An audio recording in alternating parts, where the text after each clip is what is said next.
Boa noite, alunas e alunos Uniateneu. Sejam bem-vindos a mais um módulo de Teoria Política. E nessa aula, referente aos vídeos, aos módulos 3 e 4, nós iremos falar sobre a questão do feudalismo, né, e capitalismo, e finalizando com relação à questão da democracia. Nesse primeiro momento, nós vamos falar a partir do contexto do feudalismo e capitalismo, pegando aí de forma geral as suas características para nós entendermos um pouco como foi que se deu a relação da transição do feudalismo ao capitalismo. Isso baseado no nosso e-book que vocês têm disponível na disciplina. Em primeiro momento, vamos tentar colocar algumas considerações, falando primeiramente, né, sobre o feudalismo. O que seria, na verdade, esse feudalismo? O feudalismo foi uma organização econômica vivenciada, né, de forma majoritária na Europa durante a Idade Média, entre os séculos V e o século XV. Vamos fazer uma pequena pausa e falar um pouco sobre, né, essa primeira frase. Nós vamos observar, gente, que o feudalismo, ele praticamente, né, ele vai fazer parte de uma cronologia extensa. Nós vamos observar que são 10 séculos, né, de período feudal, tá? E é um período extenso, né, dentro da perspectiva, né, da nossa história humana. 10 séculos nós podemos já considerar muita coisa, né? E esse nome feudalismo, né, como o próprio e-book vai colocar para a gente, esse nome é derivado dos feudos, né, que eram unidades de habitação e produção de características, né, desse período. Os feudos nós podemos aí caracterizar como conglomerados, né, com grandes terras, né, e que essas terras eram gerenciadas por uma pessoa chamada senhor feudal, tá? Os feudos, né, como o próprio, né, e-book vai colocar para a gente, os feudos eram grandes propriedades, né, de terras agrárias, frutos de um processo de ruralização da sociedade. Então, com a perspectiva feudal, a gente pode entender que a sociedade, a formação da sociedade, né, pelo menos nessa perspectiva dessa época, nós iremos observar que se baseia em feudos. Quer dizer, existe um processo de ruralização dessa sociedade e a transferência da organização do trabalho era marcada por quê? Ou por quê? Pelo escravismo, né? Passando para a questão da servidão. Eram formados pelo senhor feudal, escravos e camponeses livres ou aqueles ditos, né, como servos, tá? Então nós podemos nessa perspectiva observar um pouco das características, né, que vão configurar essa sociedade de época, tá? Nós temos aí a questão rural, que ela é abrangente, né? Ela vai tomar conta, né, do cenário da constituição dessa sociedade, tá? Vai haver aí a questão, né, da transferência do escravismo para a questão da servidão, né, do escravo para o servo, tá? E o proprietário, né, desses feudos, como nós havíamos, né, colocado anteriormente, será, né, o grande senhor feudal. E como é que se dá essa divisão, né, social do feudalismo? Né? Quais são as características principais que nós temos que tomar como importante, né, para as nossas reflexões? Apesar de possuir autoridade máxima em seus feudos, tá, o senhor feudal ele devia lealdade ao rei, seja de uma forma militar ou pelo pagamento de tributos. a posse das terras aconteciam de que forma? Ou era forma vitalícia, tá? Ou de forma hereditária. Então, essas terras, né, que eram desses senhores feudais, as suas posses, né, se davam conforme, né, a sua vida. Né? Ele era dono daquela terra até o momento que ele fosse vivo, né, aquela terra era dele. Tá? E a transferência, né, dessas terras também poderia ser de forma hereditária, de pai para filho e assim sucessivamente. Né? E esse senhor feudal, né, apesar dessa autoridade que ele tinha sobre essa terra, que era o dono daquela terra, tá? Ele tinha, de uma certa forma, uma relação estreita com relação à questão do rei, certo? Por que isso? Né? Porque o rei, enquanto figura, né, de monarquia, de estado monárquico, tá?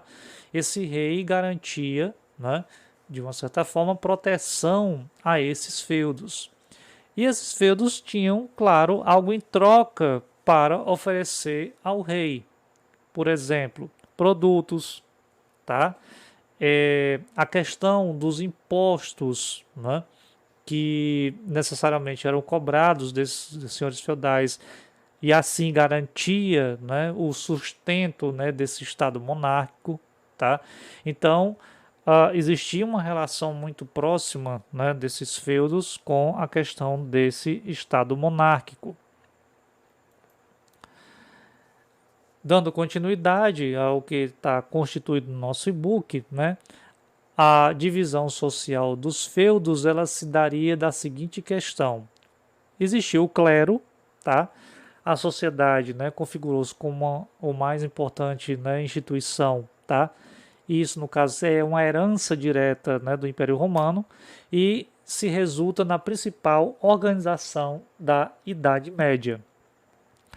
Nós podemos observar que a Igreja, né, por muito tempo, ela foi uma das grandes organizadoras, né, da vida da sociedade. E na Idade Média, ela tem um papel fundamental nessa organização. E a igreja, ela alcançava, né, todos os setores da sociedade. Ela tinha um poder de comando, de organização muito grande e, claro, trabalhando juntamente, né, com a monarquia, ela garantia, né, ali o seu poder, né, dentro da sociedade. Dentro dessa perspectiva, né, existiam os senhores feudais, tá? Era essas pessoas? Quem eram essas pessoas? Né? Era constituída pela nobreza proprietária, né, dessas terras, né, os grandes, né, proprietários. Vamos imaginar aí os grandes fazendeiros, né, dos dias de hoje, né, seriam esses, né, senhores feudais, né, detentores de muita economia, de muito acúmulo de riqueza, né? Eram os que dirigiam, né, os feudos. Esses eram, né, os seus, né, dirigentes, né, seriam os seus proprietários. Tinham em suas terras poderes absolutos, né, seja no âmbito político, administrativo, jurídico e militar. Então, transversalmente a esse pensamento, né, o senhor feudal era o senhor de tudo. Naquela terra, ninguém mexia, o senhor feudal ele era senhor absoluto em cima daquelas terras. Existiam os servos. Né? Quem eram os servos? Eram os camponeses dos feudos que trabalhavam nesses feudos, né? E obrigados a prestar serviços e pagar impostos para os senhores em troca de um lote de terra. Ora, o senhor feudal ele concedia um pedaço dessa terra para que esse servo trabalhasse nessa terra, desse trabalho ele conseguisse garantir a sua própria subsistência, assim também como garantir a subsistência do senhor feudal e ainda também, por muitas vezes, né, pagar um determinado imposto a esse senhor. Né? O que acontecia muitas vezes é que esses servos, né, eles não tinham condição de comprar a sua própria terra. E muitas vezes esses servos, eles passariam muitas vezes a vida toda, né, trabalhando para esse senhor feudal, tanto para o senhor feudal, assim também como as suas, né, os seus familiares, né, dentro da sua lógica aí, né, da hierarquia, tá? E a questão hereditária também, certo? E como é que se dá a crise, né, desse sistema feudal e como é que a gente entra, né, na fase pré-capitalista?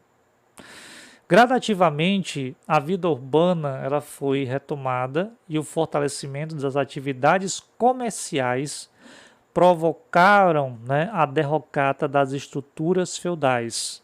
E o seu fim deu lugar ao que seria a base desse sistema capitalista que nós conhecemos hoje. Ora, vamos tentar entender a seguinte relação. Tudo funcionava nos feudos. A questão da produção, tudo acontecia dentro dos feudos.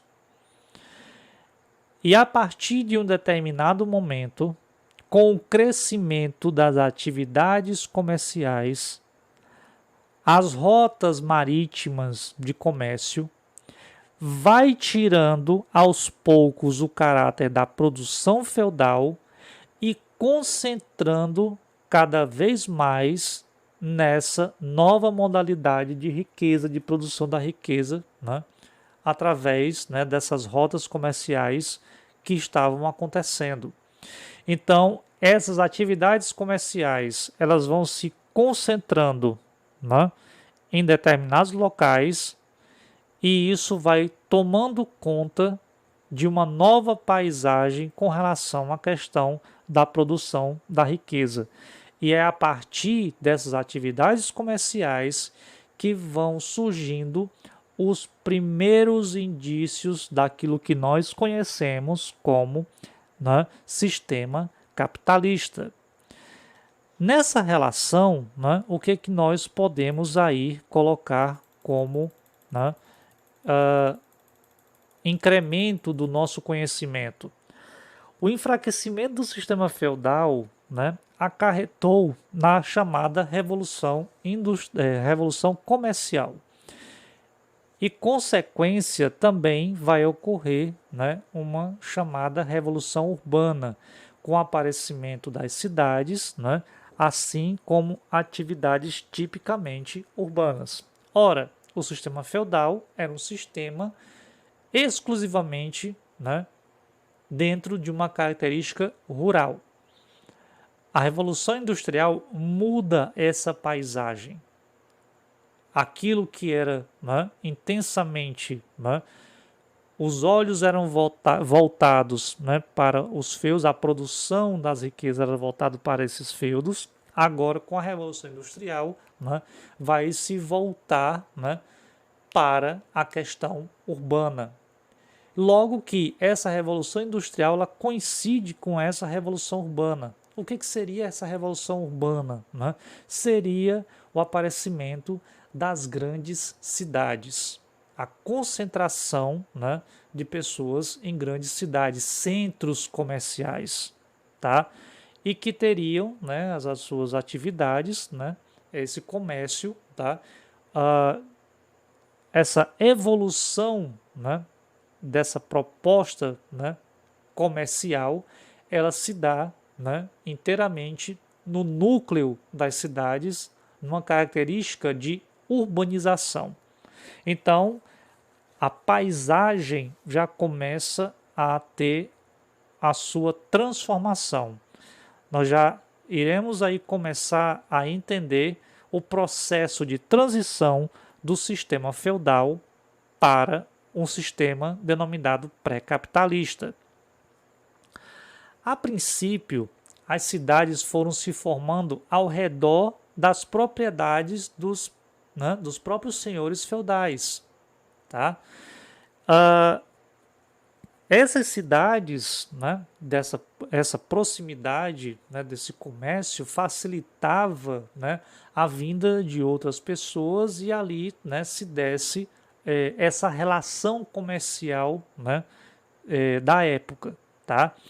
Essas pequenas conglomerações eram conhecidas como burgos. E os burgueses, né, eram as pessoas que ali habitavam. Então, você tem uma transição do feudo para essas pequenas cidades. Essas pequenas cidades eram conhecidas como burgos e que deu origem aos burgueses, né? E, consequentemente, depois, né, vai ser também conhecido, né, como elemento constitutivo dessa evolução dos burgos, né, o que nós vamos conhecer como burguesia. E é nesses burgos que vão surgindo, né, com mais intensidade essas relações, né, de comércio, de trocas comerciais. Pouco a pouco, as atividades comerciais urbanas foram se tornando cada vez mais dependentes da burguesia. As trocas comerciais, né, os produtos oriundos, né, dessas trocas comerciais, os viajantes, né, produtos, né, de toda a natureza, tá, começaram a se intensificar. E as cidades, até mesmo o próprio regime feudal vai, né, se tornar dependente, né, dessas burguesias. Claro que não é do dia para a noite, tá? Nós temos que entender que isso vai levar um tempo até realmente ele se consolidar. E nessa conjuntura, o próprio texto vai colocar para a gente o quê? O aparecimento do assalariado marcou essa relação produtiva e foi a peça-chave para o surgimento do capitalismo. O assalariado praticamente era quem que fazia parte dessa composição do assalariado? Era o servo. O que o servo praticamente, né, fazia? Praticamente ele vivia para o senhor feudal. Ele tinha que fazer o quê? Praticamente ele estava vinculado, né, de uma forma, né, quase que eterna a esse senhor, né, e aos seus herdeiros. E o capitalismo ele vai dar uma outra formatação a essa relação, tá? O que se vai dizer? Você agora, né, é dono da sua própria força de trabalho. Você não precisa mais estar ligado ao senhor feudal ou aquilo que ele está pedindo para se fazer. Nessas relações comerciais, né, com a própria, né, evolução desse sistema, né, o que vai acontecer? Vai se criar a lógica, né, do livre trabalhador. Tá? E o trabalho assalariado vai ser uma, né, digamos que, das características principais, né, com relação ao surgimento desse capitalismo. É a peça fundamental para o surgimento do capitalismo. E o que seria necessariamente esse capitalismo? Né? O que caracteriza, o que no caso, né, os autores trazem para a gente com relação à questão do conceito capitalista? Eric Hobsbawm ele vai dizer que a transição do feudalismo para o capitalismo é um processo longo e nada tem de uniforme. Quer dizer, para essa relação, né, se consolidar, a relação capitalista se consolidar, ela vai ter altos e baixos, tá? Altos e baixos em todos os sentidos. Sentidos de organização do Estado, a questão das guerras, da fome, das incertezas, né? E tantas outras questões, né, externas ao homem, né, questões naturais, tá? Ou até mesmo relações entre os homens, né, e mulheres, tá? Com relação à questão da guerra, por exemplo, isso vai acarretar, né, mudanças, digamos que não uniformes, tá? E que vai demorar um pouco para consolidação desse, né, sistema econômico, né, que está se criando, que é o capitalismo. Vimos que aos poucos os burgos foram ganhando força, né, isso devido à própria intensidade com relação à questão das relações comerciais, né, elas vão ganhando força e com isso uma nova roupagem foi ganhando, né, nas relações produtivas, tá? O capitalismo ele tem uma relação direta com o avanço comercial e com o avanço das grandes cidades, com, como nós vimos anteriormente, a relação lá com a Revolução Urbana. Né?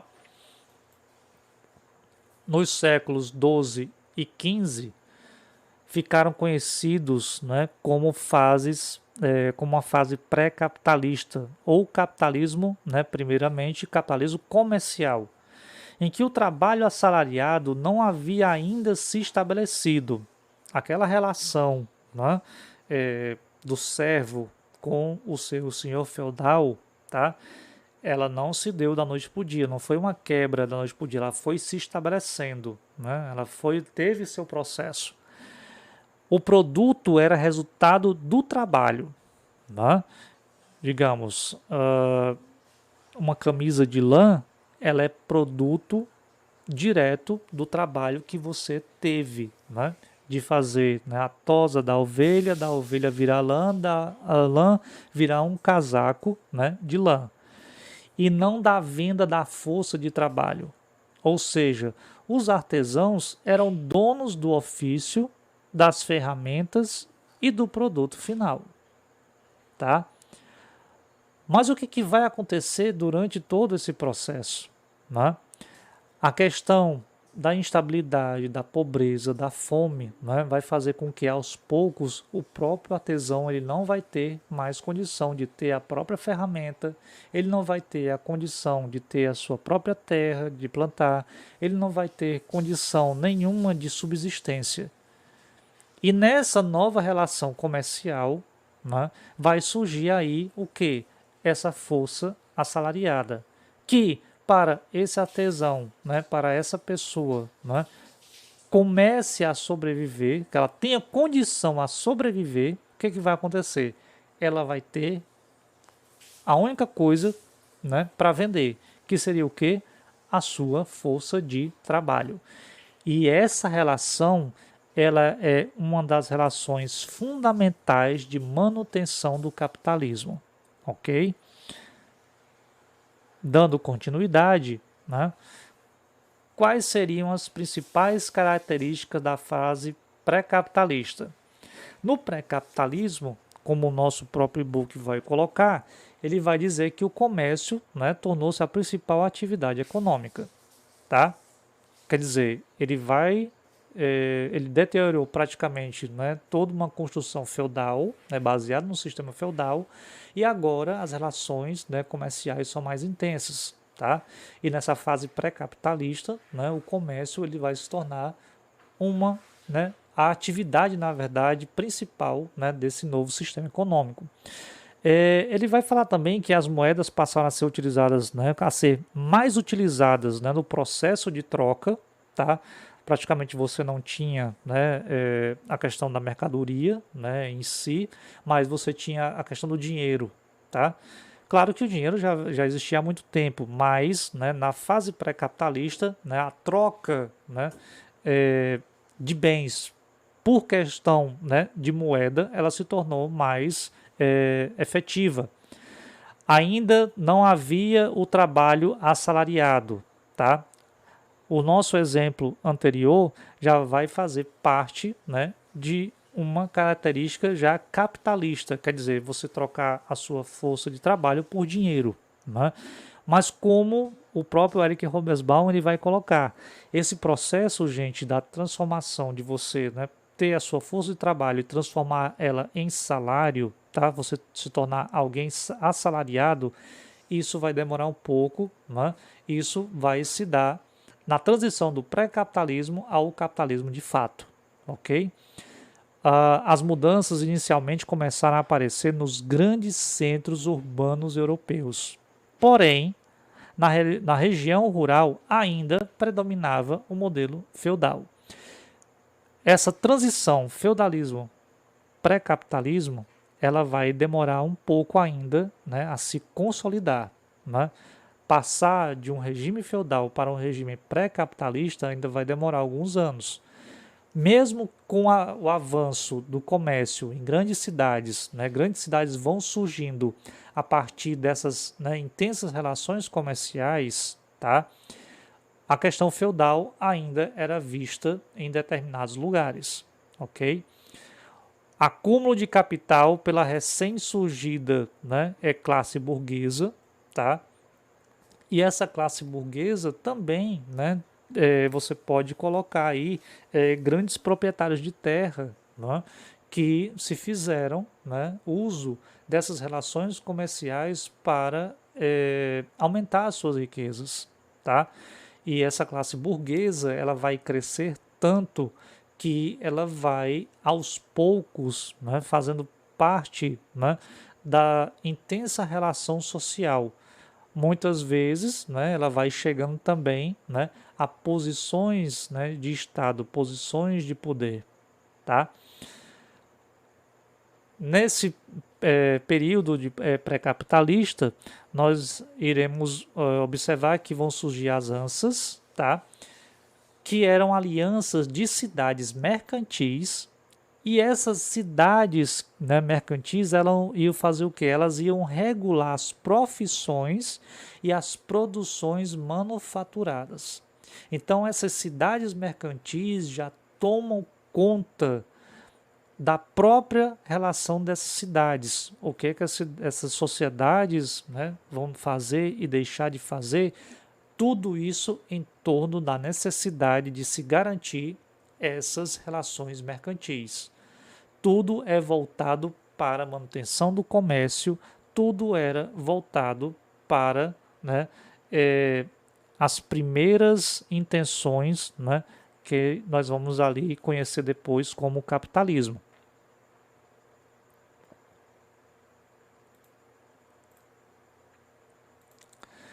O capitalismo comercial, concentrado nas trocas comerciais, ficou marcado por um movimento chamado mercantilismo, que eram práticas econômicas sustentadas por um conjunto de medidas em que se previa uma forte intervenção do Estado na economia. E por que o mercantilismo vai necessitar do Estado? O Estado também tinha interesses, né, de manutenção dessas suas riquezas. O Estado também tinha interesses diretos nessas relações de troca, né, de geração de riqueza. O Estado vai ser um dos grandes patrocinadores, tá, dessas relações comerciais, de navios, né, indo para outros lugares, né, desbravando outros lugares em busca de riquezas, matérias-primas, manufaturas, né, e isso de uma certa forma vai trazer riquezas para o Estado, tá? E nós vamos, né, descobrir quais tipos de benfeitorias, né, que essa intervenção do Estado na economia vai trazer para o próprio Estado. E nessas condições nós vamos, né, entendendo quais são as características desse mercantilismo. O que se dá esse mercantilismo? Ele se dá a partir do incentivo às manufaturas, né? O que significa? Como os produtos manufaturados custavam mais que as matérias-primas, né, ou produtos agrícolas, suas exportações traziam bons lucros. Qual era a lógica que estava sendo prevista, né? O produto pronto, ele já trazia melhores lucros do que a matéria-prima em si. Então, isso para o Estado, né, e para os comerciantes se via a certeza de lucros, né, digamos que mais rápidos. Outra característica do mercantilismo é a questão do protecionismo alfandegário. O que significa? O governo aplicava uma política protecionista em sua economia por meio da cobrança de taxas e impostos de qualquer produto importado. Como, por exemplo, se um determinado país produzisse móveis de madeira, se o navio atracasse com móveis de madeira oriundo de outro país, o país que fabricava esses móveis de madeira iria dizer o seguinte: para que esse móvel de madeira desça do navio e vá para uma loja X qualquer, essa mercadoria ela tem que ser taxada. Isso por quê? Porque garantia a economia local. O móvel que era produzido no próprio país era de uma certa forma mais barato e fazia com que a economia local circulasse. Então havia esse protecionismo. Isso para garantir o quê? Para garantir, né, principalmente as suas economias, né, locais. Uh, a balança comercial favorável, tá? Tinha que se ter, no mercantilismo teria que se ter uma balança comercial favorável com relação ao seu estado. O que significa? Os esforços se concentravam em exportar mais do que importar. O país, para ter uma balança comercial favorável, esse país necessita exportar mais, né, do que compra. Precisa exportar mais do que importa.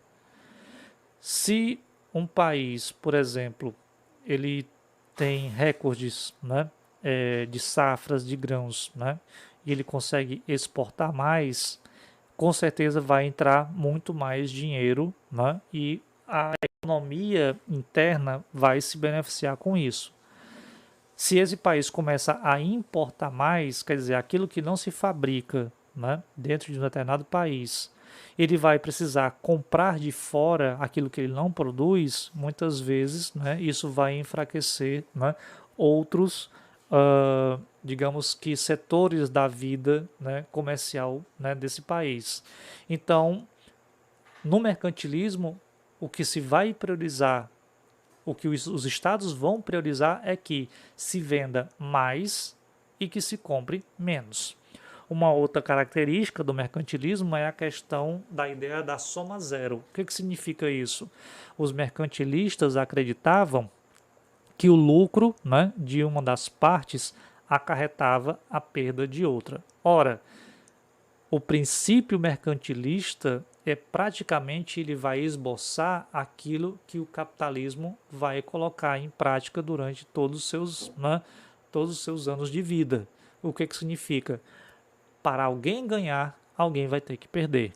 Então, o capitalismo, na sua essência, ele não pode trazer igualdade. Alguém tem que perder nessa relação. E quem perde, muitas vezes, é o mais fraco. Com o aumento das necessidades, né, das grandes cidades, vai surgir, né, a questão do capitalismo industrial. E a impossibilidade de os artesãos suprir a essa demanda, ocorre uma nova mudança nas relações produtivas. Essas mudanças marcaram o capitalismo em uma nova fase chamada de capitalismo industrial, que vai ocorrer entre 1780 e 1870, que vai dar origem, né, ao que nós entendemos como Revolução Industrial, que é iniciada em 1760 e foi um marco da história, né, que inicialmente vai acontecer na Inglaterra. E alguns fatores contribuíram para essa Revolução Industrial, tais como o acúmulo de riqueza proveniente do mercantilismo e do colonialismo, o Estado sob controle da burguesia desde a Revolução Gloriosa de 1688 e o que implementou a primeira monarquia parlamentar, possuía uma grande reserva de, né, carvão, mineral e minério de ferro. As matérias-primas eram das suas colônias e o excesso de mão de obra, né, causará aquilo que nós entendemos como êxodo rural. Dando continuidade ao que está colocado no nosso e-book, o capitalismo industrial fomentou a fabricação de produtos em massa, reformou a produção em que o lucro agora era o objetivo principal das coisas produzidas. Tá? Então a lógica do capital sempre foi o lucro. A lógica do capital nunca foi destinada à questão do bem-estar das pessoas, do bem-estar da sociedade. E esse lucro era dividido por muitos? Não. Esse lucro era apenas, né, acumulado por uma dúzia pequena, né, ali de pessoas que estavam interessadas em manter, né, o seu status. Para esse fim, afastou a população de seus meios de produção e criou uma classe que, sem nada possuir, para sobreviver, necessitava vender sua força de trabalho como mercadoria com o objetivo de receber um salário. Aqui entra aquilo que nós havíamos dito anteriormente, né? a questão do assalariado, que não havia ainda surgido no pré-capitalismo, agora o assalariado vai ser a mão de obra efetiva desse novo momento que se consolida como capitalismo. Essa classe que vai vender a sua força de trabalho vai se chamar proletariado. Os capitalistas compram essa força de trabalho e com isso ganham o poder de tomar sua produção em produção para o capital. O trabalho assalariado é a relação social fundamental para a manutenção dessa lógica do capital. Então, nós temos aí uma nova fase com relação à questão da produção. Nós temos aí uma nova lógica de produção mundial que agora se estabelece com o capitalismo. Dando continuidade, né, à nossa unidade, vamos falar um pouco sobre a questão do liberalismo. O que é o liberalismo? O liberalismo refere-se a um pensamento que defende a existência de um Estado laico e não intervencionista. Nós iremos entender um pouco mais dessa relação com o aprofundamento, né, dos nossos textos e com breves considerações que nós iremos realizar, né, a partir de agora. A ideia de um Estado não intervencionista origina-se das experiências de monarquias absolutistas que exerciam poder sobre o comércio nos séculos XVI e XVII, em que se fazia o mercantilismo para prevalecer o monopólio estatal. Essa ideia de uma perspectiva de Estado não intervencionista, né, o que acontecia no mercantilismo, havia aí uma força, né, muito grande do Estado em controlar, né, o comércio. Os liberais eles já vão com uma ideia contrária. Tá? O que os liberais, né, vão tentar prevalecer? Prevalecer que o Estado não tenha nenhuma intervenção, tá, com relação à questão, principalmente das questões econômicas, principalmente com relação ao comércio. Ora, no mercantilismo, o Estado tinha certo monopólio sobre essas atividades comerciais e, para os liberais, quem deveria deter essa posição deveriam ser os burgueses, o próprio comércio. Então, na verdade, o que ia acontecer? O próprio comércio, o próprio mercado deveria ter a sua autonomia e não deveria ter nenhuma intervenção do Estado com relação à questão da produção de riquezas. No campo da economia, né, o Estado não deve intervir, ou somente intervir o mínimo possível. Isso, claro, também sempre obedecendo à lógica de manutenção, né, do próprio sistema do capital. O liberalismo defende a propriedade privada e concede o lucro com a base do funcionamento da economia. A livre iniciativa desenvolveria o espírito empreendedor e competitivo que iria alimentar a dinâmica do mercado. Para eles, no liberalismo, quanto mais concorrentes, quanto mais fosse maior a concorrência dentro do comércio, seria melhor para os seus consumidores, porque teriam mais mercadoria, teriam mercadorias com preços mais baixos e assim as pessoas se sentiriam satisfeitas, né, com relação à qualidade do seu bem-estar. O pensamento liberal propõe uma separação entre o político e o privado. Ou seja, o Estado se ocuparia apenas com assuntos políticos, enquanto que a sociedade civil se ocuparia das atividades particulares, sobretudo da economia. Então, o pensamento liberal, um dos pensamentos liberais mais significativos seria o quê? A não intervenção do Estado. Esse Estado iria apenas cuidar das questões políticas, enquanto que a sociedade civil iria cuidar de relações privadas, particulares, apenas, né, e sobretudo, tá, com relação às questões relacionadas à economia. Um dos primeiros pensadores nessa perspectiva foi Benjamin Constant. Ele dizia que a autoridade nas mãos de todos, né, democracia somente se faz necessário para a segurança da sociedade. O povo pode transferir essa autoridade para representantes, porém, nenhuma autoridade é ilimitada, nem mesmo o povo. Nessa questão, tá? Nós vamos começar a falar sobre a questão da democracia. Benjamin Constant é um dos principais pensadores que vai defender o ideal liberal.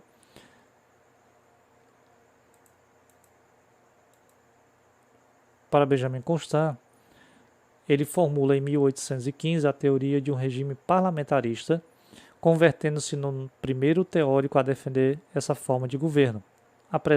Apresenta uma monarquia constitucional composta, né, por 5 poderes, que seriam o poder real, na mão do rei, o poder executivo, né, que seriam seus ministros, o poder representativo, que seria uma assembleia, né, hereditária, o poder representativo da opinião, que seria uma assembleia eleita, e o poder judiciário, que seria dado aos tribunais. Benjamin Constant pode ser considerado o pai da teoria da liberdade moderna, quando afirma que a liberdade não fundamenta-se, né, apenas na participação do poder, mas também ser livre, né, do poder do Estado, ou seja, se colocar em um espaço frente ao Estado e à sociedade em que o indivíduo possa realizar sem qualquer interferência. Para ele, a questão do Estado digamos que seria algo que não deveria, de uma forma direta, proporcionar a liberdade digna dos cidadãos. E o Estado ele não poderia intervir nessa liberdade. E assim, o Estado não intervindo nessa liberdade, né, o indivíduo teria uma garantia, né, da chamada liberdade plena.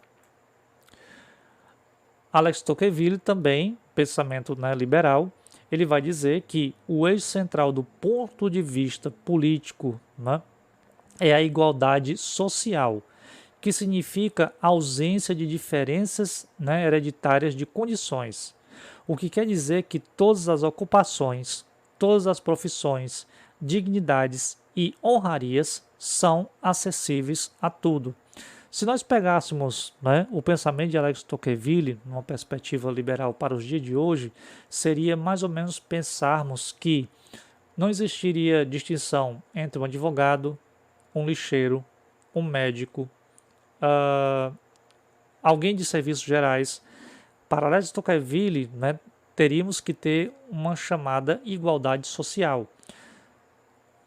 Estão, portanto, implicados na ideia de democracia, a igualdade social e a tendência a uma uniformidade dos modos e níveis de vida. Isso seria uma perspectiva para Tocqueville. O módulo, né, relativo ao debate contemporâneo acerca da representação da democracia e da cidadania é um dos elementos que nós, né, deveremos aprofundar os nossos estudos.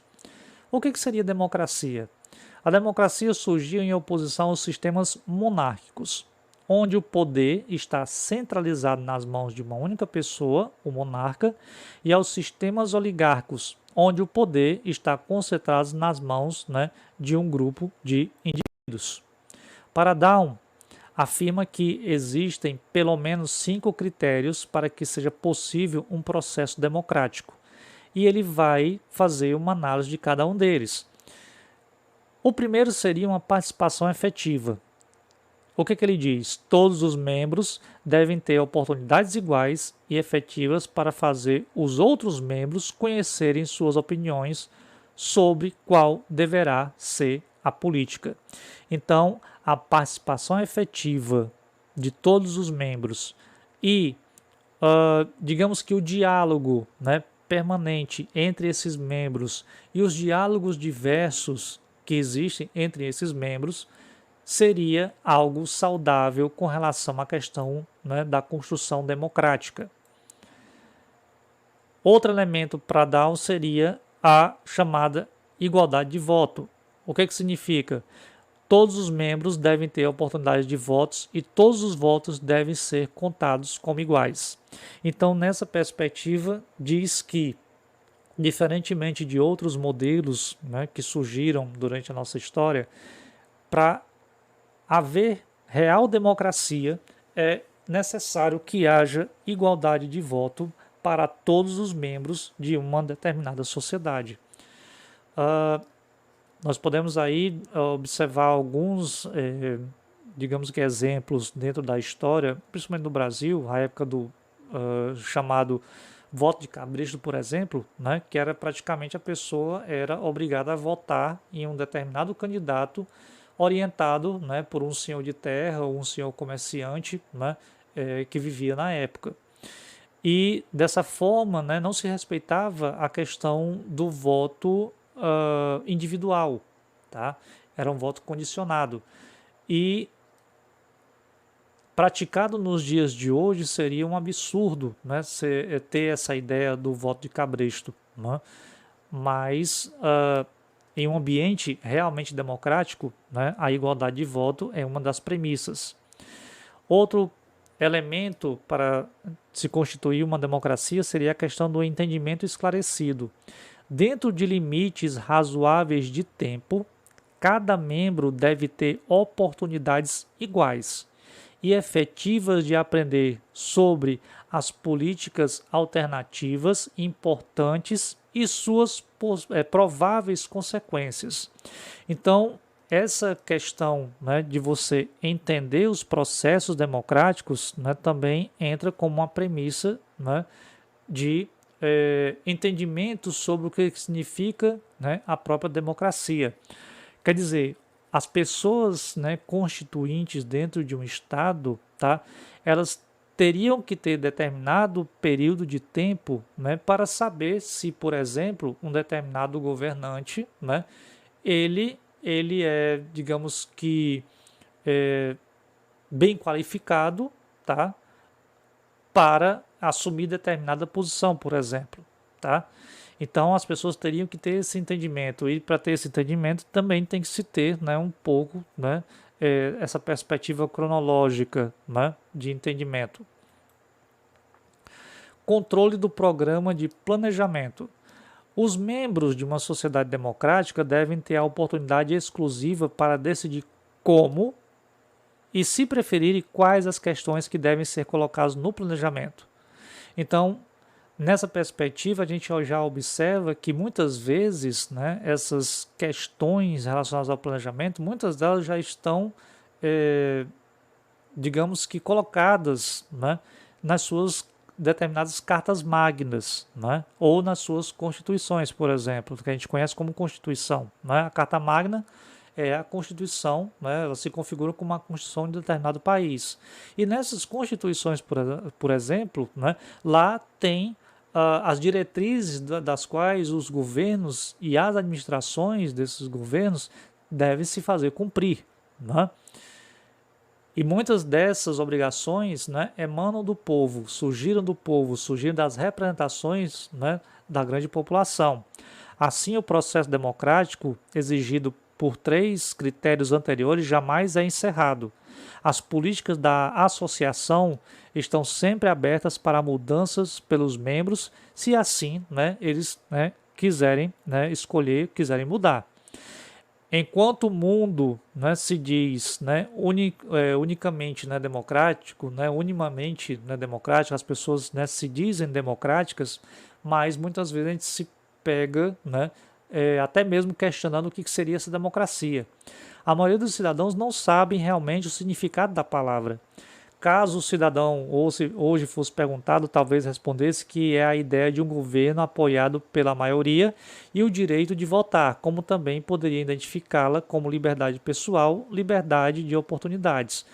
Muitas vezes nós declaramos que democracia é ter o direito a voto ou o direito à voz. Mas a democracia, ela não se limita a essas duas características. Ela é muito mais expansiva, né, do que nós imaginamos.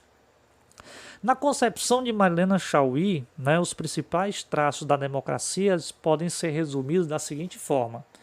Para Marlene Chauí, ela diz que a maioria, né, a democracia é uma forma sociopolítica definida pelo governo da isonomia, tá? Que é a igualdade dos cidadãos, quer dizer, todos os cidadãos têm igualdade, né? Têm acesso a essa igualdade, devem ser tratados como igualdade, com igualdade, e da isegoria, direito de todos, né, expor em público a sua opinião, baseando na máxima de que todos são livres, ou seja, ninguém está sob o poder de outro, todos, né, obedecem às mesmas leis das quais todos são autores. Nós temos que entender, a partir do pensamento da Marlene Chauí, né, que a democracia ela está baseada no pensamento das leis que devem ser regidas e não pelo pensamento de um governante, né? Isso, na verdade, não seria democracia, seria, né, ou uma ditadura ou um totalitarismo, né, que muitas vezes, né, se configura no pensamento de uma pessoa em detrimento de outros pensamentos, né? Quer dizer, um determinado estado só iria funcionar a partir de uma lógica, de uma ideia, mas isso não se conforma, não se, né, configura como uma real democracia. Então, democracia nós temos, né, a questão, né, da igualdade dos cidadãos, a questão do direito de todos, né, de expor o direito à sua opinião, tá? E isso, né, condiciona, né, para que se forme, né, um ambiente realmente favorável e democrático. Segundo Manan Chauí ainda, ela diz que a democracia é uma forma política e que o conflito é considerado legítimo e necessário. Democracia tem que haver conflito de interesses. A democracia, ela, né, se configura dessa forma, a partir de opiniões, né, diferentes, tá? Então, sem o conflito, sem a exposição de pensamentos diferentes, isso não, né, se considera democracia. Busca-se, no entanto, mediações para que se possa resolver esses conflitos. A democracia não é, no entanto, o regime do consenso, mas do trabalho sobre os conflitos. Nessa perspectiva, ela continua dizendo que a democracia é uma forma sociopolítica que busca enfrentar as dificuldades com a conciliação da igualdade, da liberdade e da existência real das desigualdades, bem como o princípio da legitimidade, do conflito e da existência de contradições materiais, introduzindo para isso a ideia dos direitos. Né? Então, a questão ela é muito mais complexa, né, do que a gente pode, né, colocar em prática. Outro elemento, né, que seria pela criação dos direitos, a democracia surge como o único regime político realmente aberto às mudanças temporais, uma vez que se faz surgir o novo como parte de sua existência e, consequentemente, a temporalidade é constitutiva no seu modo de ser. Então, a democracia ela tem que prevalecer a questão da continuidade e da garantia das mudanças. Né? Então, se a população está insatisfeita com determinados tipos de governo, em um ambiente democrático tem que se garantir a perspectiva de mudar esse governo, que as pessoas tenham o direito de escolher outros governantes dos quais, né, que possam atender às suas necessidades. E o jogo democrático se faz a partir dessas questões. Né? São questões, né, dentro de perspectivas, né, temporais, né, e que as pessoas tenham essa liberdade, né, de escolher, né, os seus representantes, por exemplo, né, a cada 4 anos, né, e que se elas não observam se elas estão satisfeitas, né, ou não, que elas tenham a oportunidade de escolher, né, uma outra opinião, uma outra perspectiva. A democracia é a única forma sociopolítica em que o poder popular e suas lutas tendem a ser evidenciados, né, nas classes, na sociedade de classes. O que é democracia, né? Tendo aí o pensamento da Marlene Chauí, né? A democracia ela tem que ter a questão do conflito, né? Então a democracia ela surge, né, nesse ambiente sociopolítico, né? Ela surge nessa perspectiva de que essas lutas, né, elas têm que surgir, né, a partir dessa, né, sociedade de classes. Tem que haver essa diferença. A democracia é uma forma política na qual a distinção entre poder e o governante é garantida não só pela presença de leis e pela divisão de várias esferas de autoridade, mas também pela existência das eleições, pois essas não significam mera alternância no poder, mas assinalam que o poder sempre está vazio, que seu detentor é a sociedade e que o governante apenas o ocupa por haver recebido um mandato temporário para isso. Então, dentro da democracia, né, não existe a ocupação definitiva de alguém. Quem sempre está à frente das democracias é o povo, né? E o povo tem esse direito, né, de fazer as suas escolhas.